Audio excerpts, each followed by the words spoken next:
चलिए जय हिंद दोस्तों। आइए आज हम बात करते हैं फिजिक्स के कुछ इंपॉर्टेंट क्वेश्चन के बारे में। ठीक है, यह इंपॉर्टेंट क्वेश्चन आपको बहुत ही उपयोगी होगा क्योंकि यह जो क्वेश्चन आज हम बताने जा रहे हैं यह क्वेश्चन बहुत सारे परीक्षाओं में पूछी गई है और आगे भी पूछने का संभावना है। ठीक है, तो आप इन प्रश्नों को अच्छे ढंग से समझेंगे और इसको जो है हम विस्तार पूर्वक से आपको समझाने का प्रयास करेंगे। एक प्रश्न के साथ हम कम से कम 10 टॉपिक क्लियर करेंगे उसके साथ। ठीक है, 10 इंपॉर्टेंट बिंदु के बारे में हम समझेंगे एक प्रश्न से। ठीक है, तो आइए हम प्रश्नों को विस्तार पूर्वक से समझने की कोशिश करते हैं। चलिए पहला प्रश्न आप लोग के है कि प्रतिरोध का मात्रक है। प्रतिरोध का मात्रक है, यहाँ पर देखिए ऑप्शन ए में है एम्पियर, बी में है ओम, सी है कूलॉम और डी है वोल्ट। तो आप जो है प्रतिरोध का जो है मात्रक वह क्या टिक करेंगे, एम्पियर, ओम, कूलॉम या वोल्ट। तो इसका सही आंसर आपको हो जाएगा ओम। सही आंसर इसका क्या हो जाएगा, ओम। तो आप ऑप्शन बी को लॉक करें। ठीक है, यहाँ पर आपका सही आंसर हो जाएगा ओम, यानी प्रतिरोध का एसआई मात्रक जो होता है वह ओम होता है। और ओम का संकेत आप जो है याद रखिएगा, ओम का संकेत इस प्रकार से होता है, इस प्रकार से। ठीक है, यह ओम का क्या संकेत है। ठीक है, चलिए बाकी ऑप्शन ए जो एम्पियर है, एम्पियर किसका एसआई मात्रक है, तो एम्पियर विद्युत धारा का एसआई मात्रक होता है। विद्युत धारा का एसआई मात्रक क्या होता है, एम्पियर होता है। ठीक है, प्रतिरोध का ओम होता है। और ये कूलम किसका एसआई मात्रक होता है, तो कूलम आपको हो जाता है आवेश का एसआई मात्रक कूलम हो जाता है। ठीक है, आवेश का एसआई मात्रक क्या हो जाता है, कूलम। और वोल्ट किसका एसआई मात्रक होता है, तो वोल्ट होता है आपको विद्युत विभव का या कहिए विभवांतर का। ठीक है, विद्युत विभव या विभवांतर का एसआई मात्रक क्या हो जाएगा, वोल्ट हो जाएगा। ठीक है, तो चलिए आप चारों ऑप्शन के बारे में आप समझ चुके हैं। ठीक है, प्रतिरोध का एसआई मात्रक ओम हो जाएगा, एम्पियर हो जाएगा विद्युत धारा का, कूलम हो जाएगा आपको विद्युत आवेश का और वोल्ट हो जाएगा आपको विद्युत विभव का या कहिए विभवांतर का। ठीक है, तो देखिए हम एक प्रश्न से जो है 4 प्रश्नों के बारे में हम समझ गए, 4 प्रश्न का आंसर जो है हम यहाँ पर समझ गए। तो इसी प्रकार से हम प्रत्येक प्रश्न का जो है विस्तार पूर्वक अध्ययन करेंगे और उसका एक्सप्लेन करेंगे और उससे जितने भी इंपॉर्टेंट जो है प्रश्न बनेंगे उसका भी हम आंसर जानने का प्रयास करेंगे। ऐसा नहीं समझिए कि बोर्ड पर यहाँ 10 प्रश्न लिखे हैं तो सिर्फ 10 ही प्रश्न का हम आंसर आज देंगे, नहीं। ठीक है, आपको जो आज हम 20 प्रश्न जो है आपको डील करेंगे और उस 20 प्रश्न से जो है अगर प्रत्येक प्रश्न में भी अगर हम 5 प्रश्नों को जो है ऐड कर ले एक्सप्लेन करते वक्त, तो याद रखिए 20 बचे आपका 100 प्रश्न, यानी 100 प्रश्न आज डील होगा। ठीक है, ये 100 प्रश्न जो आपको एक्सप्लेन के साथ जो मिला करके आपको 100 प्रश्न होगा, ये 100 प्रश्न बहुत ही इंपॉर्टेंट है। जैसे अभी पहला जो प्रश्न आप देख रहे हैं प्रतिरोध का एसआई मात्रक, ये बहुत सारे जनरल जो है कंपटीशन के एग्जाम में पूछा गया है कि प्रतिरोध का एसआई मात्रक क्या होते हैं। ठीक है, याद रखिएगा। चलिए नेक्स्ट आपका प्रश्न है कि विद्युत धारा का चुंबकीय प्रभाव किसने खोजा था। विद्युत धारा का चुंबकीय प्रभाव किसने खोजा था। ऑप्शन ए है फैराडे, बी है ऑस्ट्रेड, सी है एम्पियर और डी है बोर्ड। ठीक है, तो याद रखिएगा विद्युत धारा के चुंबकीय प्रभाव का खोज जो है वो ऑस्ट्रेड। ठीक है, ऑस्ट्रेड। ठीक है, ऑस्ट्रेड ने किया था, याद रखिएगा। ऑस्ट्रेड नामक एक वैज्ञानिक थे, उन्होंने ही सन 1820 ईस्वी में विद्युत धारा के चुंबकीय प्रभाव का खोज किए थे। अब देखिए विद्युत धारा के चुंबकीय प्रभाव का अर्थ क्या होता है ये आप समझिए। विद्युत धारा के चुंबकीय प्रभाव का अर्थ होता है कि अगर किसी चालक तार से आप विद्युत धारा को प्रवाहित कर रहे हैं तो वह चालक तार अपने चारों ओर चुंबकीय प्रभाव को दर्शाती है। यानी कि चालक जो है, जब चालक से विद्युत धारा प्रवाहित होती रहती है तो उस चालक के चारों ओर चुंबकीय गुण आ जाते हैं।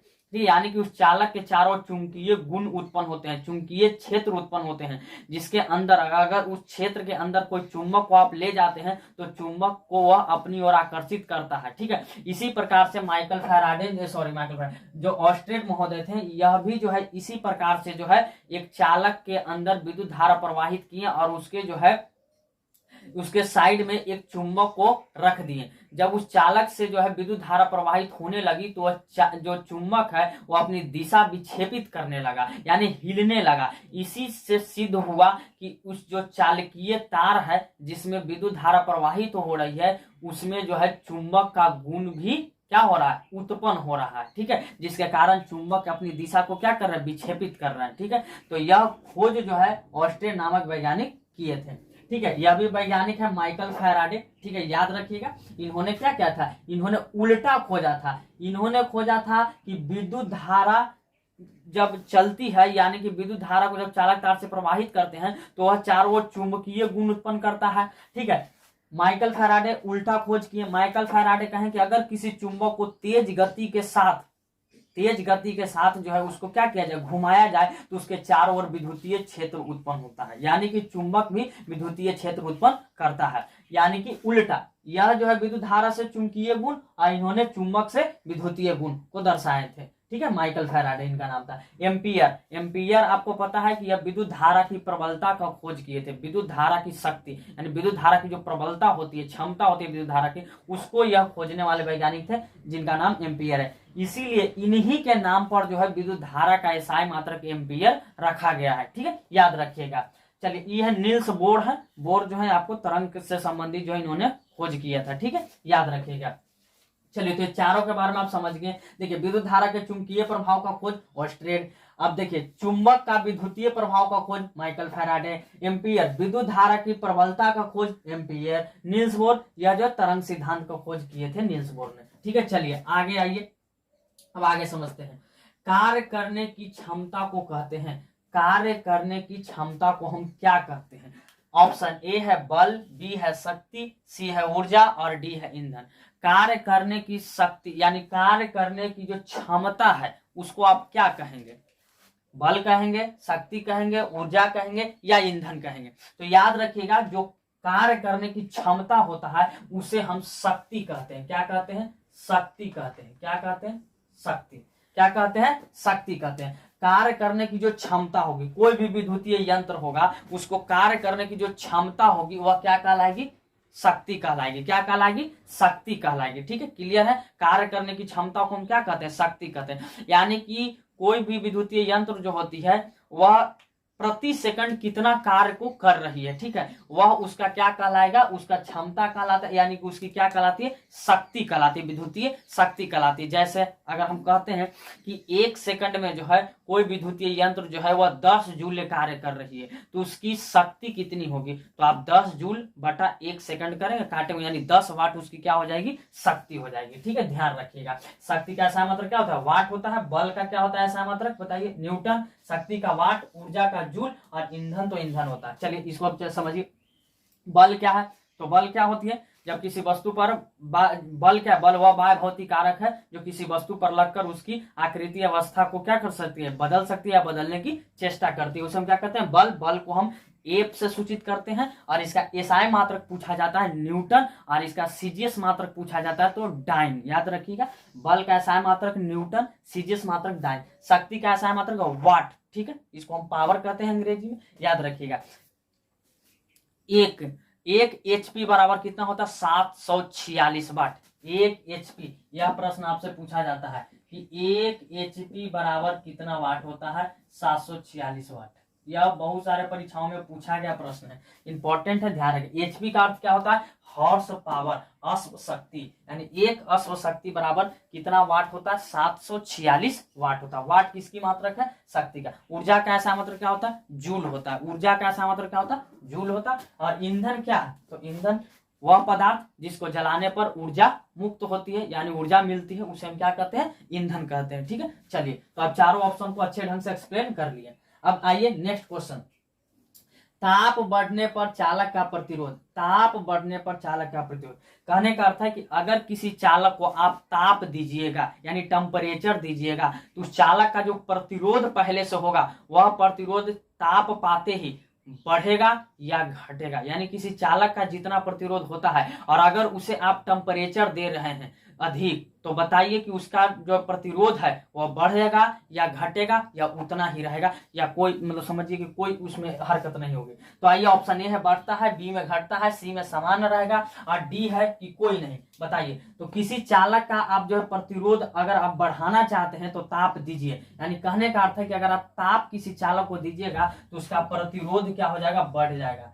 सर, प्रतिरोध का अर्थ क्या? देखिए, प्रतिरोध किसी चालक पदार्थ का वह गुण होता है जो उससे प्रभावित उससे जो प्रवाहित होने वाली विद्युत धारा है उसका विरोध करता है। यानी किसी चालक का वह गुण जो उससे प्रवाहित होने वाला विद्युत धारा का विरोध करता है उसे हम प्रतिरोध कहते हैं। प्रतिरोध को खोजने वाले वैज्ञानिक का नाम क्या था?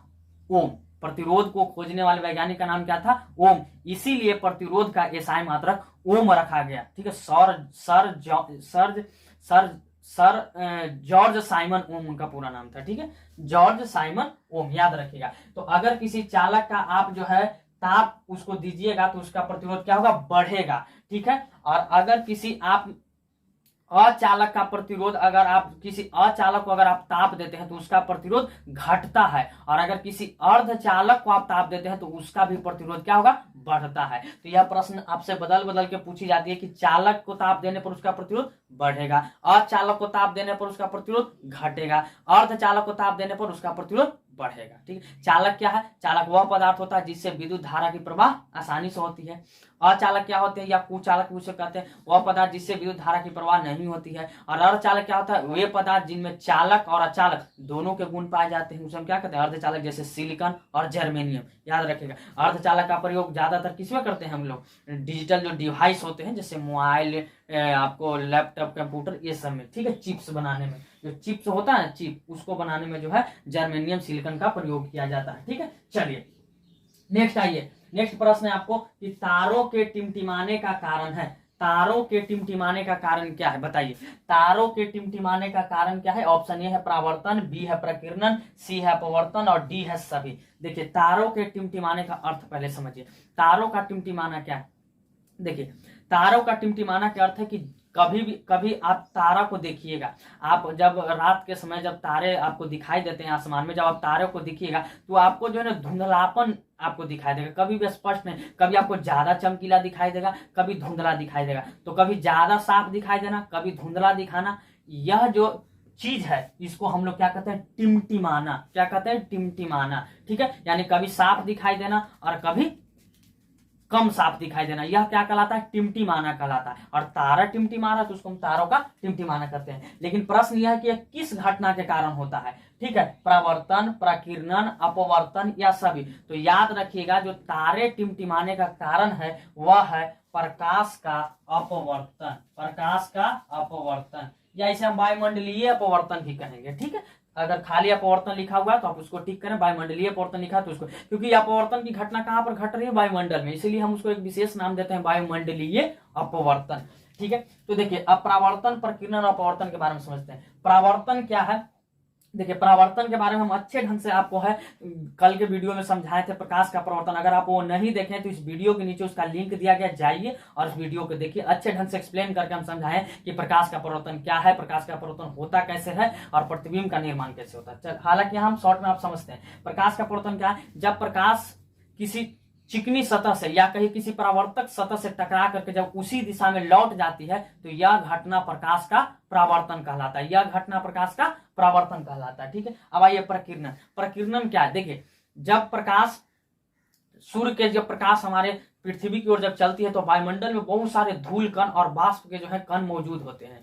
ठीक है, जो करता क्या है कि सूर्य के प्रकाश को अवशोषित करता है और अवशोषित करके फिर चारों दिशा में क्या करता है? फैला देता है। चारों दिशा में क्या करता है? फैला देता है। ठीक है, तो यह घटना जो है यह प्रकाश का क्या कहलाता है? प्रकीर्णन कहलाता है। यानी कि सूर्य के प्रकाश या कहिए कोई भी प्रकाश को चारों दिशाओं में फैलना ही, ठीक है, किसी कण के द्वारा चारों दिशाओं में फैलाना ही क्या कहलाता है? प्रकाश का प्रकीर्णन कहलाता है। प्रकाश का क्या कहलाता है? प्रकीर्णन कहलाता है। क्लियर है? चलिए, अपवर्तन क्या है सर? तो अपवर्तन जब प्रकाश किसी एक माध्यम से दूसरे माध्यम में जाती है, यानी जब प्रकाश एक माध्यम से किसी दूसरे माध्यम में जाती है तो उसके दिशा में हुए परिवर्तन की घटना ही प्रकाश का अपवर्तन कहलाता है। ठीक है, जब प्रकाश एक माध्यम से दूसरे माध्यम में जाती है तो उसके दिशा में परिवर्तन होगा और वही परिवर्तन की घटना क्या कहलाएगी? प्रकाश का अपवर्तन कहलाती है। ठीक है, तो चलिए आप समझ गए होंगे इन तीनों का मतलब। ठीक है, तो तारों के टिमटिमाने का कारण क्या है? प्रकाश का अपवर्तन। ये बहुत बार प्रश्न जो है पूछा गया है बहुत सारे परीक्षाओं में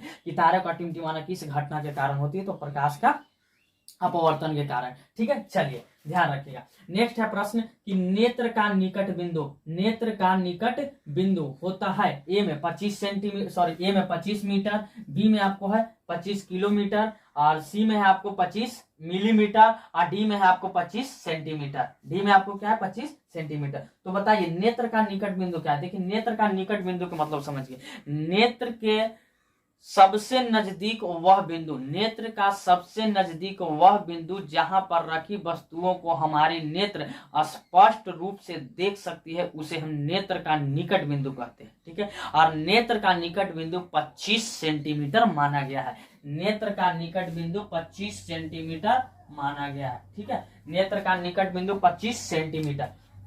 आपको कंफ्यूजन करने के लिए एग्जामिनर 25 मीटर, किलोमीटर, मिलीमीटर, देखिए अंक तो सेम है 25 है, लेकिन सबका इकाई अलग है, यानी मात्रक सबका अलग है। तो कंफ्यूजन में मत होइएगा, 25 सेंटीमीटर नेत्र का निकट बिंदु होता है। अब इसी प्रकार से आपको एक प्रश्न पूछेगा कि नेत्र का दूर बिंदु कितना होता है। तो देखिए नेत्र का कोई दूर बिंदु फिक्स नहीं किया गया है, सबका आंख जो है अलग अलग देख सकता है। अब किसी का आंख जो है अच्छे, अगर स्वस्थ आंख है तो बड़ी दूर तक देख सकता है, किसी का आंख में किसी प्रकार का अगर रोग है या किसी प्रकार की परेशानी है तो कुछ कम देख सकते हैं। ठीक है, तो याद रखिएगा नेत्र का कोई दूर बिंदु फिक्स नहीं किया गया, नेत्र का निकट बिंदु 25 सेंटीमीटर फिक्स किया गया। यह प्रश्न पूछा जाएगा, लेकिन नेत्र का दूर बिंदु भी पूछा जाता है। तो दूर बिंदु अनंत, दूर बिंदु क्या होता है, नेत्र का अनंत होता है, यानी कि नेत्र से दूर वह बिंदु जहां तक कोई स्वस्थ नेत्र जो है स्पष्ट रूप से देख सकती है, उसे हम नेत्र का दूर बिंदु कहते हैं। नेत्र का दूर बिंदु अनंत माना गया। तो चलिए इसका कंफ्यूजन आपको दूर हो गया।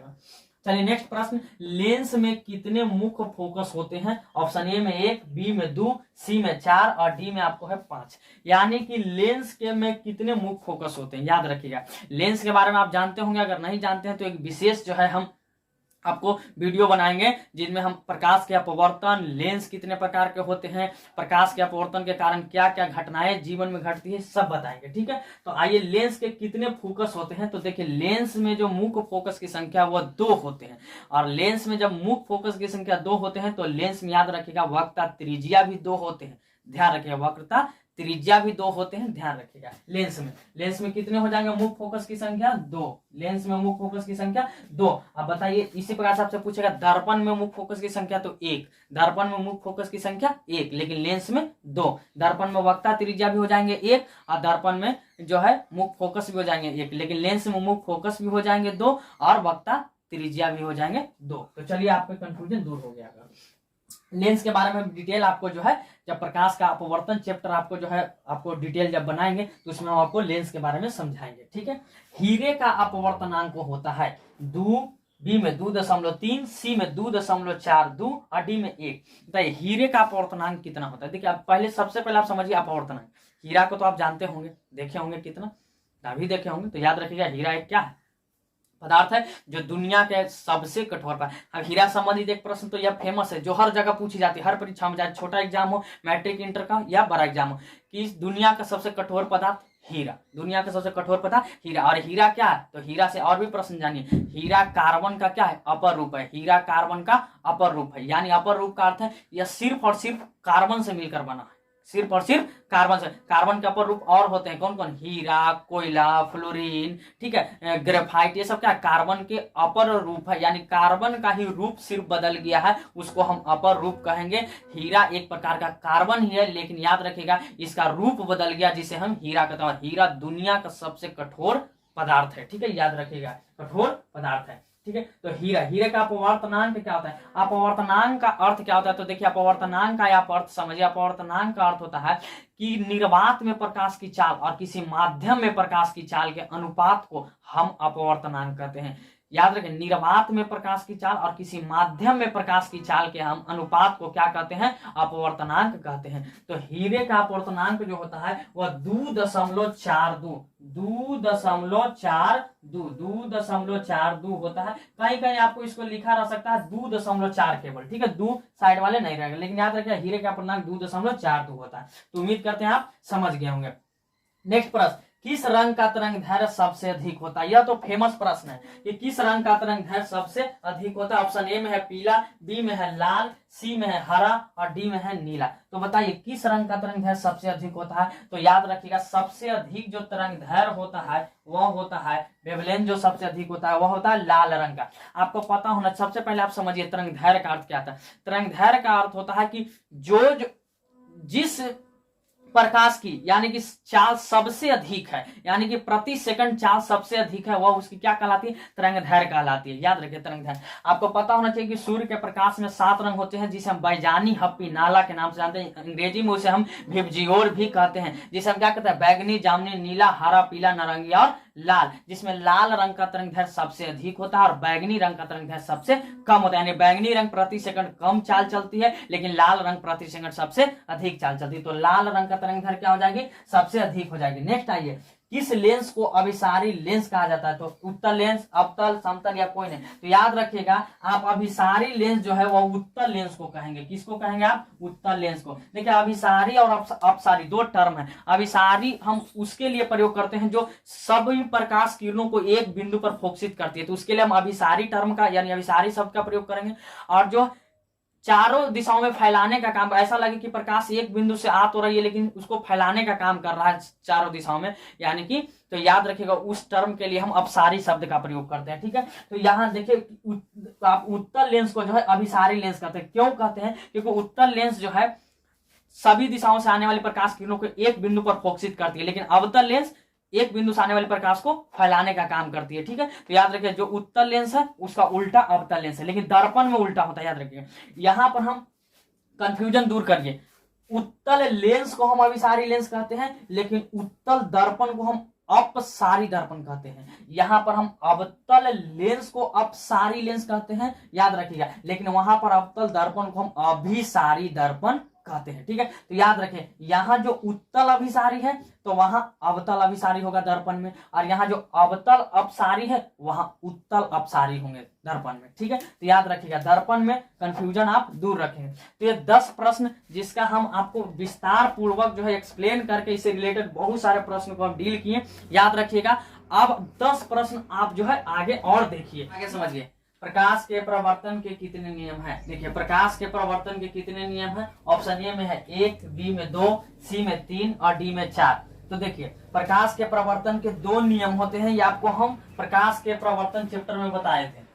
ठीक है, प्रकाश के प्रवर्तन के 2 नियम होते हैं, और याद रखिए वो दोनों नियम कौन कौन से होते हैं? तो प्रकाश के प्रवर्तन के जो 2 नियम होते हैं, जिनमें से पहला होता है कि प्रकाश का आपतित किरण, परावर्तित किरण और आपतन बिंदु पर डाला गया विलंब तीनों एक ही तल में होते हैं। और दूसरा नियम यह होता है कि आपतन कोण का मान परावर्तन कोण के मान के बराबर होता है, यानी कि कोण I इक्वल टू कोण R। चलिए, तो प्रकाश के प्रवर्तन के कितने नियम है? 2। प्रकाश के अपवर्तन के कितने नियम है? तो प्रकाश के अपवर्तन के भी 2 नियम होते हैं, ध्यान रखिएगा। चलिए, तो समझ गए होंगे प्रकाश के प्रवर्तन के 2 नियम होते हैं। अगला है कि लेंस की क्षमता का एसआई मात्रक क्या है? लेंस की क्षमता का एसआई मात्रक क्या है? ऑप्शन ए है ओम, बी है डायोप्टर, सी है वोल्ट और डी है जूल। क्या है बताइए? लेंस की क्षमता, लेंस की क्षमता आखिर है क्या? देखिए, लेंस के फोकस दूरी के व्युत्क्रम को हम लेंस की क्षमता कहते हैं, यानी लेंस के फोकस दूरी के व्युत्क्रम को हम क्या कहते हैं? लेंस की क्षमता कहते हैं। जैसे कि आपको देखिए हम यहाँ पर समझा सकते हैं लेंस की क्षमता। जैसे कि मान के चलिए यहाँ चलिए लेंस की क्षमता को हम पी से सूचित करते हैं, इसे P इक्वल टू 1/f। इसका अर्थ हुआ कि लेंस की क्षमता के जो है वह फोकस दूरी के व्युत्क्रम होता है, यानी कि लेंस की क्षमता हम क्या कहेंगे? उसके फोकस दूरी के व्युत्क्रम को कहते हैं। ठीक है, लेंस की क्षमता। इसका एसआई मात्रक क्या होता है? तो इसका एसआई मात्रक एक तरीका से होता है प्रति मीटर, लेकिन इसका एक विशेष नाम दिया गया जिसे कहा गया डायोप्टर, जिसको हम संकेत में डी लिखते हैं। ठीक है, तो लेंस की क्षमता का एसआई मात्रक हो जाएगा डायोप्टर। ये बहुत बार पूछा गया प्रश्न है, ध्यान रखिएगा, इसे आप दम याद रखिए। भी आया प्रश्न है कि लेंस की क्षमता का एसआई मात्रक क्या होता है? डायोप्टर। ओम किसका एसआई मात्रक होता है? प्रतिरोध का, आपको बता चुके हैं। और वोल्ट किसका होता है? विद्युत विभव का या विभवांतर का एसआई मात्रक वोल्ट होता है।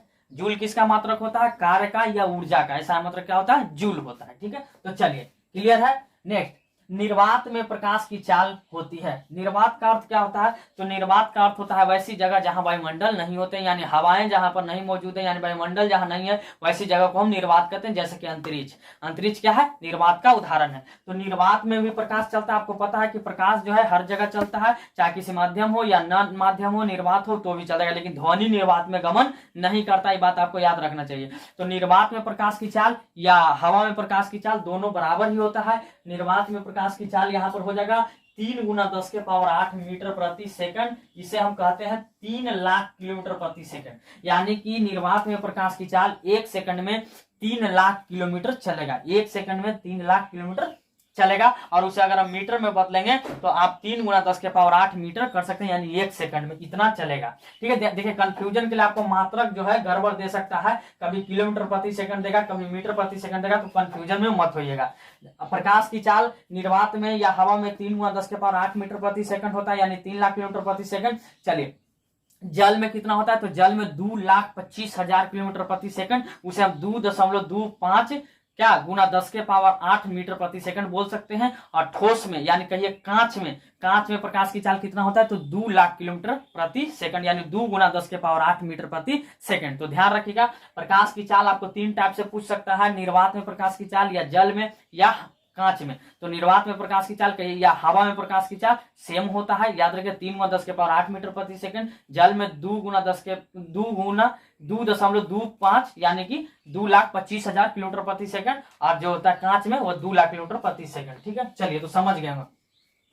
अगला, इंद्रधनुष का निर्माण किस घटना के कारण होती है, प्रावर्तन, वर्ण विक्षेपण, अपवर्तन या प्रकीर्णन। देखिए इंद्रधनुष, आप जब बरसात के टाइम में आप देखेंगे कि जब वर्षा पड़ती है, उस वर्षा होती है, उसके बाद जब सूर्य जो है निकलता है, यानी सूर्य जब चमकना शुरू करता है, तो उसके विपरीत दिशा में एक 7 रंगों के आसमान में पट्टी दिखाई पड़ती है, जिसे हम इंद्रधनुष कहते हैं, उसे अंग्रेजी में हम रेनबो कहते हैं। इंद्रधनुष भी 2 प्रकार के होते हैं, एक प्राथमिक इंद्रधनुष, एक द्वितीयक इंद्रधनुष। प्राथमिक इंद्रधनुष जो होता है वो अधिक थोड़ा चमकीला और मनमोहक होता है, ज्यादा देर तक टिकता है आसमान में। लेकिन जो द्वितीयक इंद्रधनुष होता है कम चमकीला होता है और वो ज्यादा देर तक आसमान में टिकता नहीं है। याद रखिएगा, इंद्रधनुष का निर्माण किस दिशा में होता है, यह प्रश्न बार बार पूछा जाता है। तो इंद्रधनुष का निर्माण सूर्य के विपरीत दिशा में होती है। याद रखिए, अगर सूरज पश्चिम दिशा में है तो इंद्रधनुष का निर्माण पूर्व दिशा में होगी, अगर पूर्व दिशा में सूर्य है तो इंद्रधनुष का निर्माण पश्चिम दिशा में होगी। इंद्रधनुष में भी 7 रंग होंगे, क्योंकि आपको पता होना चाहिए सूर्य के प्रकाश या श्वेत प्रकाश में कितने रंग होते हैं, 7। लेकिन वो होता किस घटना के कारण, यानी इंद्रधनुष का बनता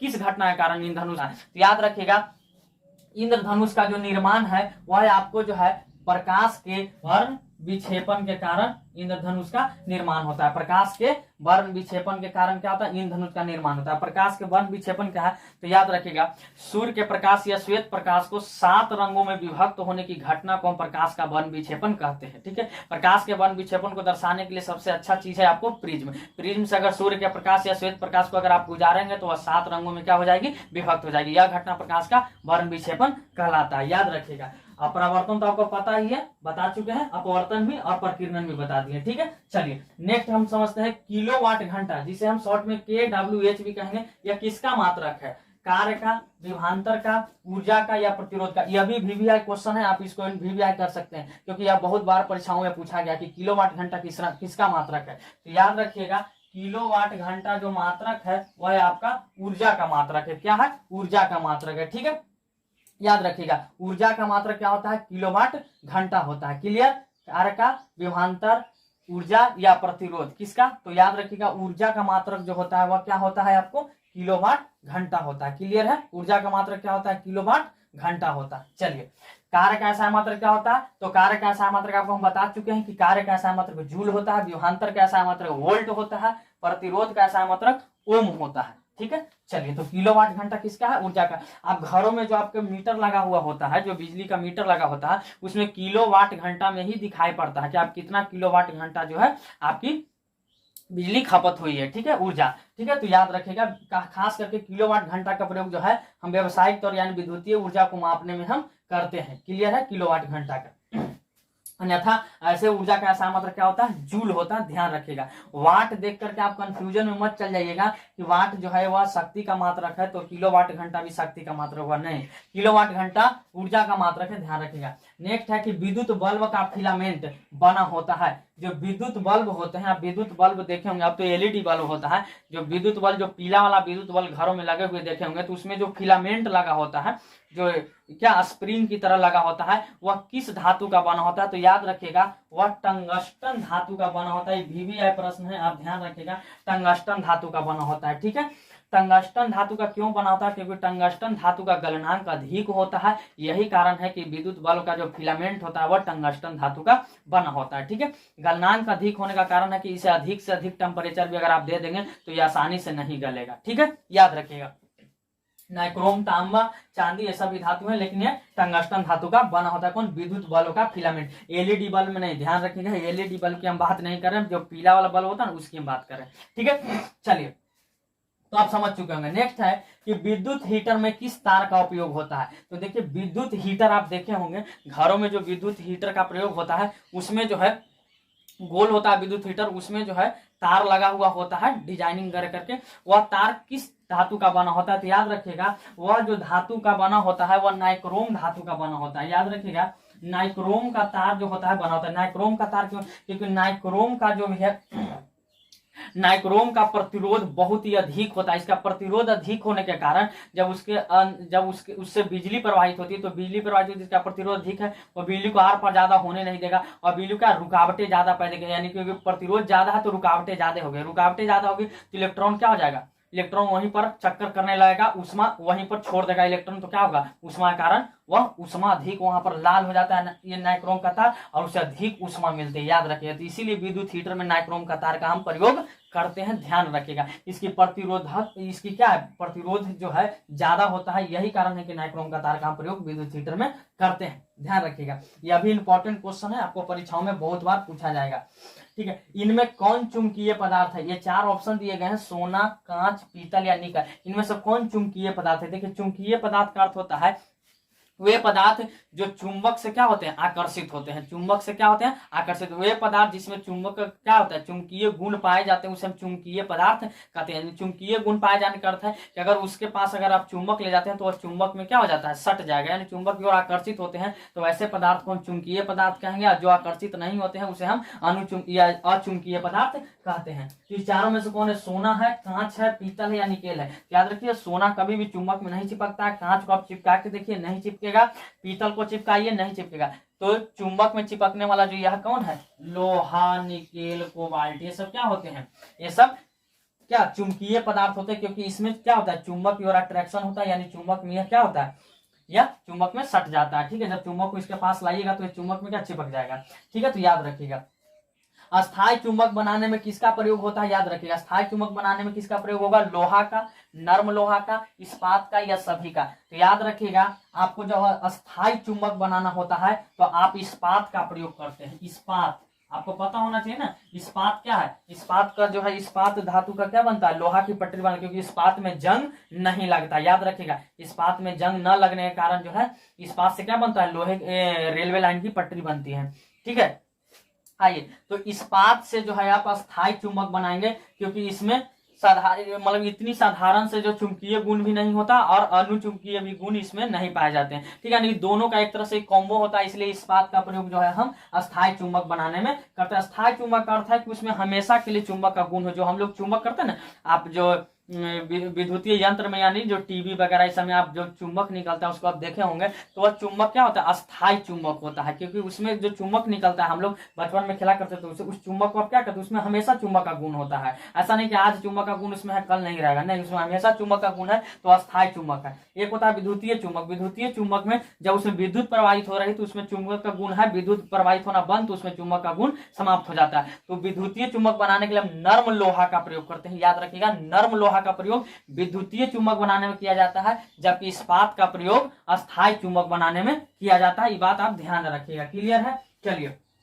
नेक्स्ट, विद्युत धारा उत्पन्न करने की युक्ति को क्या कहते हैं? ईबीवीबी प्रश्न याद रखें। विद्युत धारा को उत्पन्न करने की युक्ति है क्या है? मोटर है, डायनेमो है, ट्रांसफार्मर या डायोड है। याद रखिए, विद्युत धारा को उत्पन्न करने की युक्ति को हम डायनेमो कहते हैं। डायनेमो को ही हम क्या कहते हैं? जनित्र भी कहते हैं, जनरेटर भी कहते हैं। याद रखिएगा, डायनेमो से क्या होता है? विद्युत धारा उत्पन्न होता है। मोटर से ही तो विद्युतीय यंत्र है। ट्रांसफार्मर का काम है क्या? एसी धारा को क्या करता है? बढ़ाना या घटाना वोल्टेज को। डायोड तो यह क्या है? यह संदेश वाहक जो है क्या आपको यूनिट है। क्लियर है? तो याद रखिएगा, विद्युत धारा को उत्पन्न करने की युक्ति को हम क्या कहते हैं? डायनेमो। इसी को हम जनित्र कहते हैं, या क्या कहते हैं? आपको जनरेटर भी कहते हैं। क्लियर है? तो याद रखिएगा, उम्मीद हम करते हैं कि जितने भी आज 20 प्रश्न आपको बताएं, इस 20 प्रश्न को आपको जो है एक्सप्लेन करते हुए हम कम से कम 100 प्रश्न को आज डील किए। ये 100 प्रश्न को आप अच्छे ढंग से याद रखें, क्योंकि ये सभी प्रश्न VVI इंपॉर्टेंट है। आपको हम इसी प्रकार से फिजिक्स, केमिस्ट्री, बायोलॉजी के इंपॉर्टेंट जो प्रश्न है उसको हम डील करेंगे, ठीक है। अगर आपको जो है ये प्रश्न अच्छा लगा और पढ़ाने का जो हमारा अंदाज है वो आपको अच्छा पसंद आया, तो वीडियो को लाइक करें, अपने दोस्तों के पास शेयर करें, और मेरे चैनल साइंस की बात को आप क्या करें, सब्सक्राइब करें, ठीक है। याद रखिएगा, और जब भी आप पढ़ने के लिए बैठिए, आप जो है अपने साथ कॉपी कलम अपने पास में रखें, ताकि आप नोट करें इन प्रश्नों को, और आप इन प्रश्नों को याद करें और डिटेल में अपना अध्ययन करें। तो चलिए आज के लिए इतना ही। जय हिंद।